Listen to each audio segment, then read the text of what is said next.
లక్ష్మీస్థానం అంటే ఎక్కడ ఉంటుంది అనుకుంటున్నారా? లక్ష్మీదేవి ఉండడానికి 5 ప్రదేశాలు. ఆ 5 ప్రదేశాల్లో మీరు వేసిన పూలే లక్ష్మీదేవి మీద పడతాయి.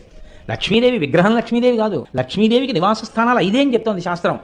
నిన్నటి రోజున మీతో నేను 5 స్థానాలు ముచ్చటించినట్టున్నాను.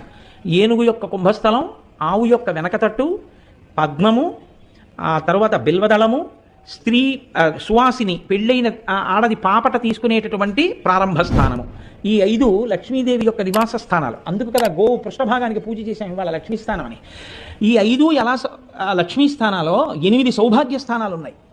ఆ 8 సౌభాగ్య స్థానాల్ని పొరపాటున కూడా కాలుతో తొక్కడం కానీ, కాలు తగలడం కానీ, నోటితో నింద చేయడం కానీ, విమర్శించడం కానీ, తక్కువ చేసి మాట్లాడడం కానీ చేస్తే అటువంటి వారు ఉత్తర జన్మల యందు అమ్మవారి యొక్క అనుగ్రహాన్ని కోల్పోతారు. ఈ ఒక్కొక్కసారి దాని తీవ్రత ఎలా ఉంటుందో తెలుసండి, వెంటనే చూపిస్తుంది కూడా. అవి 8 వస్తువులని చెప్తోంది శాస్త్రం. పద్మపురాణం నిర్ధారణ